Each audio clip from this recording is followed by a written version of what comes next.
This segment is sponsored by the Muskegon Museum of Art, which presents Unpublished Alaska, the lost photographs of Edward S. Curtis. Here to explain who Curtis was and why you need to experience this exhibition is Art Martin. He is the Director of Collections and Exhibitions and Senior Curator of the museum. And welcome to you, Art. It's good to have you here. Thank you, Catherine. Okay, so I told you I started noodling around and looking into who this Edward Curtis was and what he had photographed, and I kind of got lost in all of it because it is so spectacular. But tell me a little bit, let's start by talking about Curtis. Who was he? Edward Curtis was a photographer, studio photographer, and really adventurer. So late 19th, early 20th century, he embarks on his epic quest to document the lives of indigenous Americans living in the West, the Southwest, and the Northwest. And that ultimately ends up in 20 volumes, recording language, cultural practices, music, and thousands of images printed with copper plates, so photography, but printmaking. That really, it chronicles everything about these groups that he could find. So that is his body of work. And then this Unpublished Alaska. This is the portion of the collection coming to the Muskegon Museum of Art. Talk a little bit about what's in that collection. Right. So in 1927, decades after Curtis had planned on finishing, he makes his final trip to do volume 20 on the Alaskan groups.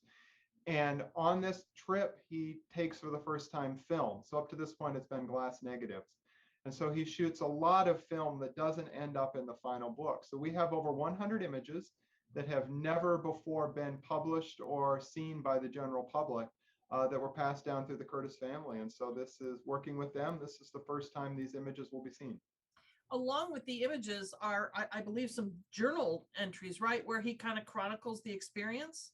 Yes, so he is always finding any money he can to make this project a reality, and his daughter agrees to fund the trip on the condition that she go and that he write a journal. And so for the first time, we also have a direct account of the day-to-day activities on this journey. And so you get a sense of how they worked with the groups, but what you also really get in these, understandably focusing on, we barely survived this winter storm. The ship is run aground on a sandbar, and we struggle for a couple days getting the engine repaired. And so it's a lot of that really very harrowing, dangerous summer Alaskan seas that they're traversing to find all these very isolated groups. Yeah, I'm going to put up some photographs here of some of the images that are in the collection you'll be showing, but talk a little bit about what folks will see when they come to the Muskegon Museum. So the wonderful part about the film Curtis took is it had a very quick exposure time. And so what visitors are going to see is essentially the day-to-day lives of these groups in Alaska.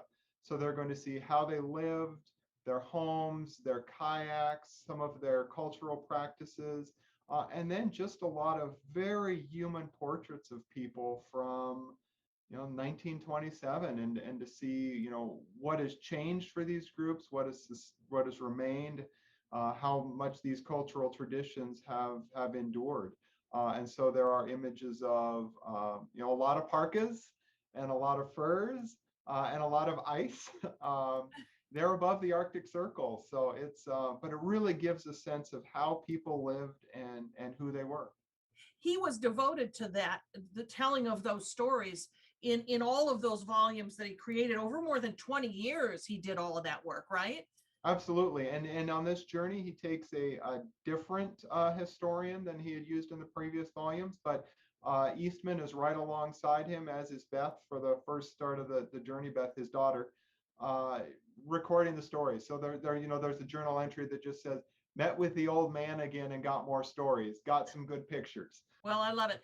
Folks, you can enjoy this historic masterpiece from September 16th through January 9th, only at the Muskegon Museum of Art in downtown Muskegon. And for more information, visit muskegonartmuseum.org.